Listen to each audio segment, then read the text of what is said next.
जय गुरु जी, शुक्राना गुरु जी। जय गुरु जी संगत जी। आज हम जानेंगे कि कैसे गुरु जी ने अपनी एक संगत की लाइफ ही बदल दी, उनको गुरु ग्रंथ साहिब का संदेश दिया और कैसे उनको अनेकों चमत्कार करके दिखाए। संगत जी, आज हम सुनेंगे डॉक्टर मंजीत तिवाना आंटी का सत्संग, जो कि पंचकुला के रहने वाले हैं। जय गुरु जी, शुक्राना गुरु जी। आंटी जी लिखते हैं, गुरु जी से मिलने से पहले मैं काफ़ी ज़्यादा हठीली और अड़ियल थी। मैं किसी की बात नहीं सुनती थी, लेकिन कुछ ऐसे अनफॉर्चुनेट इवेंट्स हुए जिनकी वजह से मेरा ये कॉन्फिडेंस ख़त्म हो गया। किसी ने मरे हुए इंसान की अस्थियों का चूरा बनाकर मेरे खाने में मिलाया और मुझे खिला दिया। ये बहुत ही शक्तिशाली काला जादू था, जिससे मैं मौत की कगार पर पहुंच गई थी। ये 1984 की बात है और उस टाइम से मुझे बेड पर ही रहना पड़ रहा था। मैं बैठ या चल फिर नहीं सकती थी और कुछ भी पचा नहीं पाती थी। मैं संतों, तांत्रिकों, फकीरों और पंडितों के पास गई, लेकिन किसी ने भी मेरी हेल्प नहीं करी। उन्होंने कहा कि मेरी मृत्यु निश्चित है। यदि कोई मेरी हेल्प करेगा तो कर्मों के आदान प्रदान के कारण उसकी मृत्यु होने की संभावना है। 1 दशक तक मैं ये कष्ट सहती रही। फिर एक कनाडा निवासी लूना, जिसे मैं जानती थी, उन्होंने मुझे गुरुजी के पास जाने की सलाह दी। लूना एक बहुत फेमस एक्टर और डायरेक्टर स्वर्गीय हरपाल सिंह की बेटी थी। उसने कहा कि अगर मुझ में आस्था होगी तो वह हेल्प ज़रूर करेंगे। अक्टूबर 1996 में जब उसने मुझे ये बताया तो वह अपने ससुराल में थी। मैं उसके माता पिता, जो गुरुजी के दर्शन हेतु पटियाला से पंचकुला आए थे, उनके साथ उनके मंदिर में पहुंची। जब हम अपनी गाड़ी खड़ी कर रहे थे, गुरुजी संगत हॉल से निकलकर बाहर आए। हम सब ने उनके कमल चरणों को स्पर्श किया। लूना ने मेरा इंट्रोडक्शन देना शुरू किया था कि उन्होंने मुझे मेरे नाम से संबोधित कर कहा कि मेरे साथ बहुत दुराचार हुए हैं। मुझे लगा कि वह सर्वज्ञाता है। गुरुजी ने मुझे अपने आसन के राइट साइड पर बिठाया और वह मेरा मस्तक देखते रहे, मानो मेरे भूत, वर्तमान और भविष्य के कर्मों को देख रहे हो। उन्होंने हमारी ओर घूरने वालों की अवहेलना करी। देखने में मैं डिस्गस्टिंग लग रही थी। मेरी बॉडी और मेरा मुंह बिल्कुल सूजा हुआ था और मेरी आंखें बंद सी थी। 1 घंटे उनके पास बैठकर मुझे अपने चारों ओर दिव्य वातावरण का आभास हुआ। 10 साल के बाद मुझे आंतरिक शक्ति का आभास हो रहा था, यानी मुझे इंटरनल पीस मिल रही थी। फिर उन्होंने मुझे लंगर करने के लिए कहा। उस समय मैं उनकी क्वालिटी से अनजान थी। मैंने लंगर स्थान से बाहर निकलने का प्रयास किया। मैंने सोचा कि मैं बिना मूल्य का भोजन कैसे कर सकती हूँ, लेकिन गुरुजी को मना करना संभव नहीं था, पॉसिबल नहीं था। उन्होंने मुझे फिर से लंगर ग्रहण करने के लिए कहा तो मैंने किया। उसके बाद उन्होंने मुझे अपने लेफ्ट ओर बिठाकर उस हाथ को दबाने और मालिश करने को कहा। आधे घंटे के बाद उन्होंने मेरा अंगूठा अपने अंगूठे से दबाया और उसी टाइम मेरा 60% जो रोग था वो ख़त्म हो गया। उनके चरणों में बैठे हुए उन्होंने मुस्कुराहट देते हुए वहाँ आते रहने के लिए कहा। उस दिन मुझे आशा बंधी, लेकिन उसके बाद 6 महीने तक लूना के ससुराल वालों ने मुझे बिजी रखा। मैंने उन्हें चंडीगढ़ के पास जीरकपुर में 4 कैनाल प्लॉट बेचा था। रजिस्ट्रेशन के टाइम मुझे ऐसा लगा कि मेरे साथ 1.5 लाख रुपए का धोखा किया गया है। मैं गुरुजी के आदेश का पालन भी नहीं कर सकी थी। 6 महीने के बाद जब मैं पंचकुला गई तो पता चला कि गुरुजी चंडीगढ़ चले गए हैं।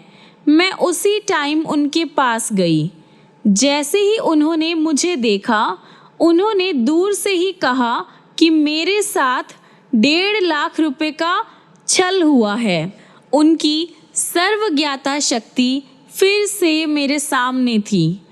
उसके बाद मुझे 2 साल तक उन्होंने कामली ट्रीटमेंट दिया। इस ड्यूरेशन में मैंने शिव पुराण में पढ़ा कि गुरु को 2 साल तक शिष्य की परीक्षा लेनी चाहिए। मैं उनके पास लगातार जाती रही। जब गुरुजी खुश होते थे तो वो अपनी संगत में अपने स्वरूप बांटते थे, पर ऐसा करते हुए वो हमेशा मुझे टाल जाते थे। मुझे इस बात का बहुत दुख होता था, लेकिन इतनी अड़ियल होते हुए भी मैंने उनकी आज्ञा का पालन किया। 5 बहनों में सबसे छोटी होने के कारण मुझे बहुत ज़्यादा लाड प्यार मिला था। मैं हर दिन 7 बजे संगत में पहुंच जाती थी। 2 साल के बाद एक दिन मुझे देर हो गई और भक्तों ने बताया कि उस दिन गुरुजी ने कम से कम 10 बार मेरे पहुंचने के बारे में पूछा था और ये सुनकर मैं काफ़ी ज़्यादा सरप्राइज्ड हो गई। उस दिन गुरुजी बहुत ही खुश लग रहे थे। उन्होंने फ्यूचर में विश्व में होने वाली घटनाओं और स्वरूपों के बारे में बताया और घंटों बातें करते रहे। भक्तों ने जो सुना वह आजकल न्यूज़पेपर में मेन हेडलाइंस होती है। मैंने अपने हाथ जोड़कर उनसे सवाल पूछने की आज्ञा लेकर उनको कहा, गुरुजी, क्या मैं इतनी दुर्भाग्यशाली हूँ कि मुझे आपका एक चित्र नहीं मिल सकता? गुरुजी ने जवाब दिया कि मुझे चित्र की आवश्यकता नहीं है, क्योंकि वह मेरे दिल में बसते हैं। इस बात ने मुझे सोचने को प्रेरित किया कि वो तो स्वयं ईश्वर है और हृदय में तो सिर्फ ईश्वर बसते हैं। पर उन्होंने मुझे एक छोटा सा चित्र दिया और कहा कि ये उनका परिचय है। मैं उसे अब हमेशा अपने पास रखती हूँ। उसे मैं अपने तकिए के नीचे भी रखती हूँ या अपने कपड़ों पर भी लगा लेती हूँ। इससे मुझे सब बुराइयों से सुरक्षित होने का आभास होता है। मैं अपने बेडरूम में गुरुजी का चित्र रखती थी और उसकी पूजा करती थी। उस ड्यूरेशन में उसमें 2 आंखें प्रकट हुई। शेप में वह बिल्कुल बड़ी बड़ी और बहुत ही सुंदर थे। मैं उनसे कभी भी डरी नहीं हूँ। मैं उनसे हमेशा पूछा करती थी कि वह ब्रह्मा, विष्णु या महेश में से कौन है, लेकिन वह केवल पलक झपकाते थे। कुछ टाइम बाद उनमें से किरणें भी निकलने लगी। गुरुजी शिव का अवतार है, ये आंखें उनका प्रत्यक्ष प्रमाण थे। गुरुजी से मिलने से पहले मैं बाबा चरणदास राधा स्वामी सत्संग के हेड से मिली थी। मैं उनको अपने एक अमेरिकी फ्रेंड फेरल ब्रेनर के थ्रू मिली थी।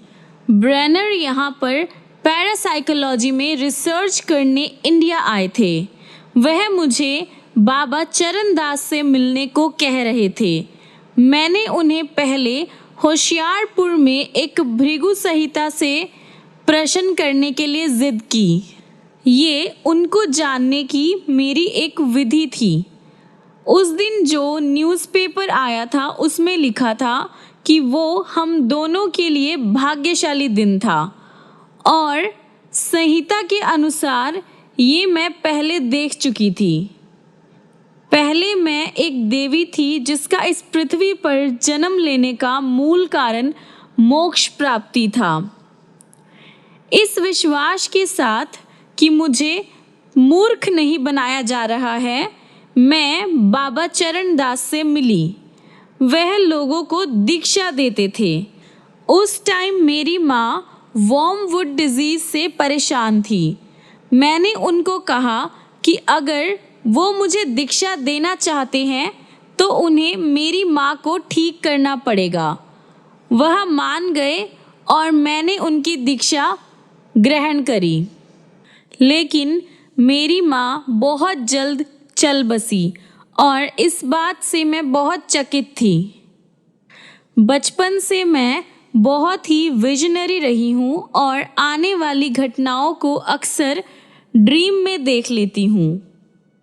कभी कभी तो मैं दिव्यवाणी, आकाशवाणी भी सुन लेती हूँ। मैंने भगवान से सवाल किया कि क्या बाबा भगवान हैं? जवाब मिला कि वह जल्द ही मिलेंगे। हम सब तो हमेशा उनसे मिलने के मार्ग पर हैं, मैंने सोचा, और बाबा पर से मेरा विश्वास बिल्कुल खत्म हो गया। गुरुजी से मिलने के बाद मैंने फिर से दिव्यवाणी से सवाल किया। मैंने पूछा कि वह कौन है। जवाब मिला कि वह स्वयं परमात्मा है।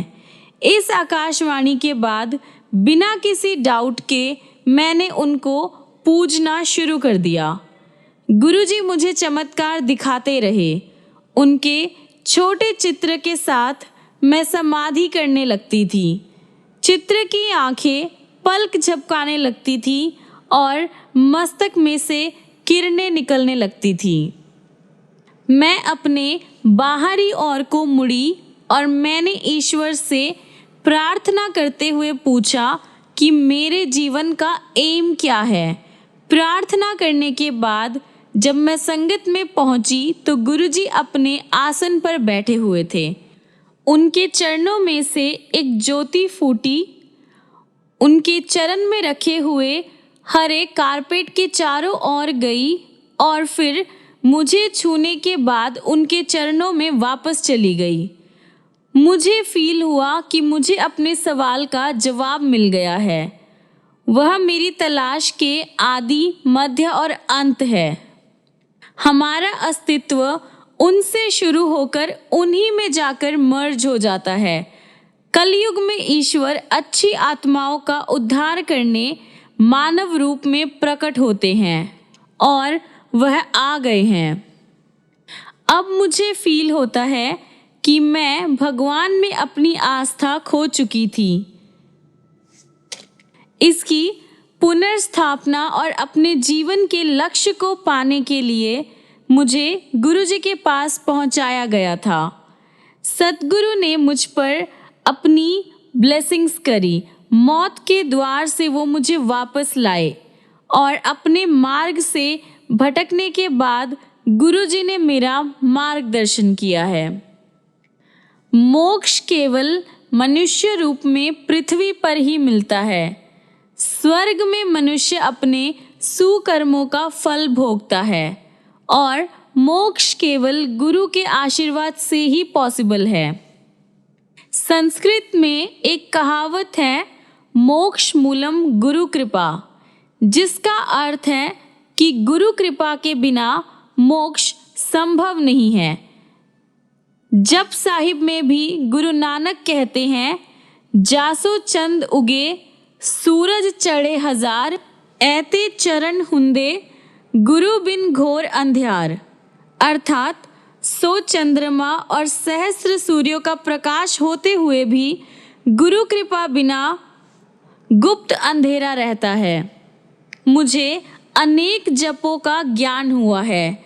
उनमें अमर संजीवनी मंत्र भी है जिससे मृत को पुनर्जीवित कर सकते हैं। उसमें शिव का आवाहन करते हुए कहते हैं, हे प्रभु, हे शिव, आपका नाम आशा पूर्ति करने वाले वृक्ष के समान है। ये मंत्र करने के बाद मैंने उसे वास्तव में देखा है। सुबह 3:30 बजे मेरे घर गुरुजी प्रकट हुए और मुझे एक गगनचुंबी वृक्ष दिखाया जिसके तने में किरणों का सर्प लिपटा हुआ था। गुरुजी ने एक थ्योरेटिकल थिंकिंग को डायरेक्टली विजिबल बना दिया था। जब से मेरे ऊपर काला जादू हुआ था, मेरी स्किन का कलर काला हो गया था। गुरुजी के पास 2 साल तक जाने के बाद एक दिन लूना के फादर ने मुझे गुरुजी के पास बुलाया और उनके सामने बैठने को कहा। गुरुजी ने तुरंत मेरे रंग पर टिप्पणी करी। मैंने जवाब दिया कि अगर ईश्वर ने मुझे ऐसा बना दिया है तो मैं क्या कर सकती हूँ। वह बोले कि अगर ईश्वर ने मुझे ऐसा रंग दिया है तो वह मेरा रंग साफ कर देंगे। फिर उन्होंने मुझे चाय प्रसाद लेने के लिए कहा। धीरे धीरे उनके आशीर्वाद से मेरा रंग साफ होता गया। एक दिन उन्होंने मुझे अपने पास बिठाया। कुछ टाइम पहले ही मैं इंग्लैंड से वापस आई थी और अपने साथ स्किन साफ करने वाली बहुत महंगी क्रीम्स भी लेकर आई थी। गुरुजी ने उन्हें घर से लाने के लिए कहा। उस टाइम रात के 12:30 बज रहे थे। मैंने उन्हें बताया कि इस टाइम जाने से मेरे पड़ोसी मुझे तंग करेंगे। उन्होंने कहा कि वह मेरे साथ है और मुझे चिंता करने की ज़रूरत नहीं है। मैं घर से सब क्रीम सारा कुछ जैसा गुरुजी ने कहा वैसे ही उनके आगे लाकर रख दी। मेरे ऐसा करते हुए उन्होंने एक और महिला को कहा कि देखो इसका दिल कितना बड़ा है, ये इतनी सारी क्रीम लेकर आ गई है। उनके पैरों में वह लगाने के बाद मुझे आभास हुआ कि मेरे पैरों की दर्द, जिसमें मतलब जो कई सालों से मुझे दर्द हो रहा था, वो ख़त्म हो गया। मुझे अपने चंडीगढ़ वाले घर में अकेले रहने के कारण हमेशा चिंता सताती रहती थी। एक बार मैं गुरुजी के यहाँ से रात को 1:30 बजे वापस जा रही थी। अपने यहाँ पहुँचकर दूसरी मंजिल पर मेरा घर जहाँ मैं एंटर करने लगी तो मुझे गुरुजी की खुशबू मिली। मुझे ऐसा लगा जैसे मैं बिल्कुल सेफ हूँ। मैंने अपने पीछे दरवाज़ा बंद ही किया था कि मुझे किसी के खांसने की आवाज़ आई। मैं बहुत ज़्यादा डर गई। कौन हो सकता है? क्या कुछ चोर घर में घुस गए थे? उस पूरी रात मैं सो नहीं पाई। अगले दिन जब मैं गुरुजी के पास गई तो वह उसी तरह से खांसे। मुझे ज्ञात हो गया कि रात को वो ही घर पर आए थे। ये जानकर कि गुरुजी घर बार बार आ रहे हैं, विशेष पर अमृत वेला के टाइम पर, मैंने घर के पर्दे बदलने का डिसीजन लिया। लेकिन यह करते हुए मैं गिर पड़ी। मेरी रीढ़ की अस्थि में पहले ही चोट थी और अब ये हो गया जब उनके लिए पर्दे लगा रही थी। मुझे नींद आ गई। ड्रीम में मैंने देखा कि गुरुजी 2 भक्तों के साथ घर आए हैं। उन्होंने उनको एसी बंद करने के लिए कहा क्योंकि मैं गिर गई थी।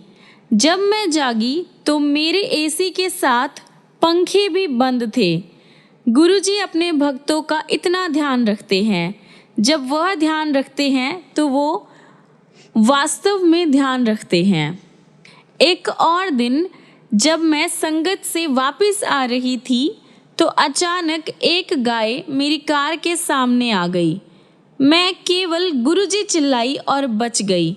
घर पहुंचकर मुझे पता लगा कि गुरुजी ने भक्तों को मुझे निरंतर फ़ोन करने के लिए कहा हुआ था। उन्होंने मुझसे फ़ोन पर बात करके मेरे हाल चाल पूछे। एक बार पंचकुला के पास सकेत्री में एक शिव मंदिर है, जहाँ से मैं वापस आ रही थी तो रात बहुत हो गई थी। अचानक मेरी कार का राइट टायर एक नाली में फंस गया। जितना भी मैं एक्सेलरेटर दबा रही थी वो टस से मस नहीं हो रहा था। इस तरह से मैं कोई आधा घंटा वहीं पर अटकी रही और मैंने एक बस को तेज स्पीड से अपनी ओर आते हुए देखा। मैंने गुरुजी को आवाज़ लगाई और तुरंत वह टायर बाहर आ गया और मैं बिल्कुल ठीक तरह से सड़क पर वापस आ गई थी। गुरुजी न केवल मेरी फिजिकल साथ ही मेरे इमोशनल चीज़ों का भी बहुत ध्यान रखते थे। चंडीगढ़ में मैं एक फिजिकल एजुकेशन के कॉलेज में पढ़ाती थी। वहाँ के टीचर्स आर्ट डिपार्टमेंट से बिल्कुल खुश नहीं थे और उनका रवैया बहुत ख़राब था। एक दिन मैं उनका जो ये नेचर था वो बर्दाश्त नहीं कर पाई और अपने कार में बैठकर रो रही थी। तुरंत गुरुजी की खुशबू से मेरी कार भर गई और मैं अपनी भावुकता से बाहर निकल आई। एक फॉर्मर एडमिनिस्ट्रेटिव ऑफिसर सरदार मनमोहन सिंह मेरी हेल्प करते रहते थे। रिटायरमेंट के बाद उनके ब्रेन सेल्स डिस्ट्रॉय होने लगे थे। अक्सर वह भाषण देने लगते थे और उनको घर पर बांध कर रखना पड़ता था क्योंकि उन्होंने मेरे पर बहुत उपकार किए थे। मैं उनका ये ऋण चुकाना चाहती थी। मैंने यह गुरुजी को बताया तो उन्होंने उनकी पत्नी को तांबे का लोटा लाने के लिए कहा और उसे अभिमंत्रित किया। मैं उनको भी गुरुजी के पास लेकर आई। गुरुजी ने उन्हें अच्छी नींद लेने के लिए कहा और उस रात उन्हें एक लंबे ड्यूरेशन के बाद बहुत गहरी नींद आई। एक दिन गुरुजी ने सरदार मनमोहन सिंह की वाइफ को चवन खरीदकर थर्सडे एंड फ्राइडे को अपने घर पर रखकर सेक्टर 44 के निहंग गुरुद्वारे में दान करने के लिए कहा।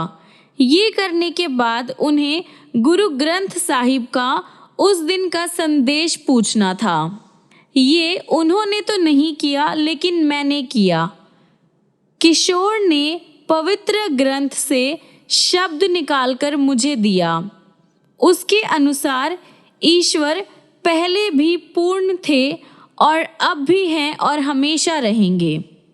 चंद्र और सूर्य उनकी आज्ञा का पालन करते हैं और जो निर्मल है वह उनको ही दिखाई देते हैं।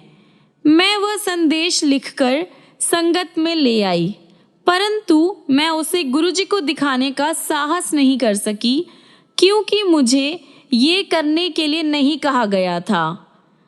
प्रातः सुबह 3:30 बजे गुरुजी ने मुझे दर्शन दिए। उनके हाथ में गुरु ग्रंथ साहिब का वही पेज था जिस पर वो शब्द लिखे थे। इसका क्या मतलब है? वह गुरु ग्रंथ साहिब के रचयिता है। गुरुजी ने मुझे चंडीगढ़ में अपना घर बेचने को कहा। मैंने उसे बेच तो दिया लेकिन मुझे चंडीगढ़ में रहने के लिए कोई और जगह नहीं मिली। गुरुजी ने मुझे अपने एक लॉन्ग टर्म भक्त खेड़ा परिवार के पास रहने के लिए भेज दिया।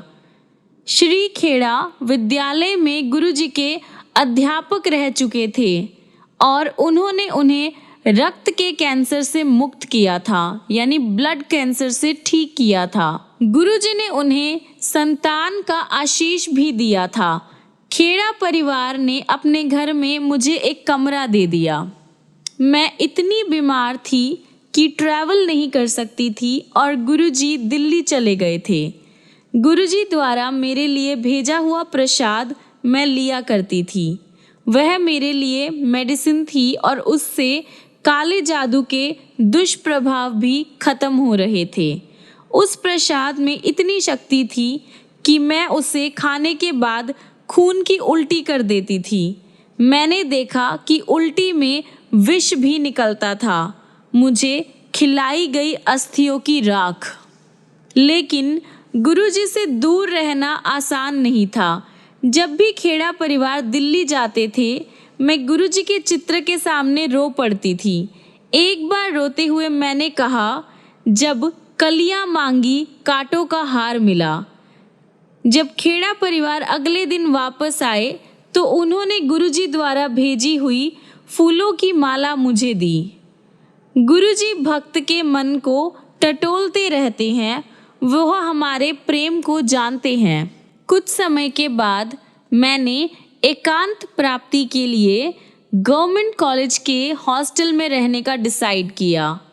मेरे पड़ोसी नवग्रह शांति यज्ञ करा रहे थे और एक्साइटेडली मैंने भी एक पंडित जी को वह करने के लिए कहा। हवन से पहले मैंने गुरुजी की पूजा करी। पंडित जी के जाने के बाद मैं बहुत थकान सा फील कर रही थी। मैं सोने ही वाली थी कि मेरे सामने लाल कपड़ों में मुझे एकटक लगातार देखती हुई एक आकृति दिखाई दी। वह गुरुजी के चित्र के समान थी। इससे पहले कि मैं कुछ कह पाती, सर्वज्ञाता सतगुरु ने मुझे फ़ोन किया और पूछा कि क्या मैं उनकी पूजा कर रही थी। मेरे पास अपना कोई घर नहीं था और मैं पंचकुला में एक किराए के मकान में रह रही थी, लेकिन बाद में मैंने यह घर नहीं खरीदा। गुरुजी ने मुझे वह घर दिखा दिया था। 1998 में एक ड्रीम में मैंने देखा कि मेरे पास एक कोने का मकान है जिसकी दीवारें गुलाबी रंग की है, लेकिन मैं उस घर को नहीं ढूंढ पाई। इसका जो कारण था वो क्लियर था कि ऐसे घरों का निर्माण 2001 में ही हुआ और हरियाणा नगर विकास निगम ने उनका अलॉटमेंट 2003 में ही किया। इसका अर्थ है कि गुरुजी को उस घर के बारे में उसके बनने से पहले ही पता था। एक बार मुझे ड्रीम आया कि मैं दिव्य लोक में एक झील के किनारे बैठी हुई हूँ। उसके अनुपम सौंदर्य का वर्णन शब्दों में भी नहीं किया जा सकता। उस लोक में भी मैंने अपना पर्स जोर से अपने हाथ में पकड़ा हुआ है। जब मैं सोकर उठी तो मैं काफ़ी शर्मिंदा होकर सोच रही थी कि क्या मैं इतनी लालची हूँ। मैंने अपने सब बैंकों से जमा पूंजी निकालकर गुरुजी के चरणों में रख दी। उन्होंने कहा कि उन्हें इन निरर्थक कागज़ों की कोई ज़रूरत नहीं है और मुझे वापस ले जाने के लिए कहा। रात बहुत हो चुकी थी और मैं काफ़ी परेशान थी, लेकिन गुरुजी ने आश्वासन दिया कि वह साथ है और कोई अनहोनी नहीं होगी। रास्ते में मैं एक भक्त के घर पर चाय के लिए रुकी, लेकिन गुरुजी ने मना कर दिया। मुझे अपनी कार के आसपास कुछ अनवांटेड एलिमेंट्स दिखाई दिए थे और मैं सीधा घर आ गई। एक रात मैं फिर उनके चित्र के सामने रो रही थी। उसी टाइम उनके चित्र में से एक दिव्य हाथ निकला। उस पर कीड़ों के आकार के अनेक स्त्री पुरुष चल फिर रहे थे। वास्तव में गुरुजी कहते हैं कि उनकी संगत कीड़ों के समान है। ये देखकर मुझे उसकी सार्थकता का आभास हुआ। ईश्वर के अलावा और कौन अपने ग्रहों के निवासियों को अपने हाथ में संभाल सकता है। गुरुजी इस पृथ्वी के चक्रवर्ती सम्राट है। मैंने देखा है कि वह ब्रह्मा, विष्णु और महेश के दर्शन कभी भी दे सकते हैं। एक ड्रीम में मैंने देखा कि मैं 7 साल की छोटी लड़की हूँ और मेरे राइट कान के पीछे बालों में कुछ झाग लगा हुआ है। वह झाग 4 स्वर्ण के पेंचों में परिवर्तित हो गया। वह खुले और 2 अन्य मूर्तियों के साथ शिव मूर्ति बाहर आई। एक दिव्य ध्वनि ने इनको त्रिदेव होने की घोषणा करी और मुझे पता चल गया कि मेरे गुरु सब देवों के देव हैं। वह स्वयं परमात्मा हैं। एक बार चंडीगढ़ में देर रात में गुरुजी ने अपने एक भक्त नवराज को सोने के लिए डांटा। नवराज को अपनी आंखें खोलकर रखने में दिक्कत हो रही थी और गुरुजी ने उसको बार बार डांटा और सोने से रोका।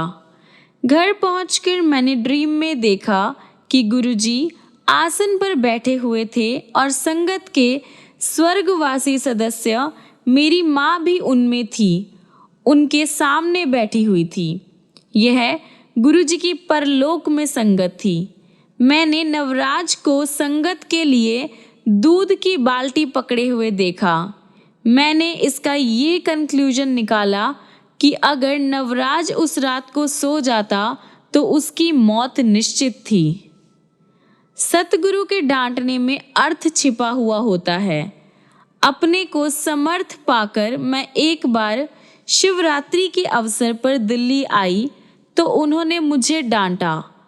क्रोधित होकर उन्होंने जोर से मुझे वापस जाने के लिए कहा। बिना प्रसाद या लंगर किए मैं तुरंत वापस चली गई। मैं उनके स्वरूप के सामने दिल खोलकर रोई।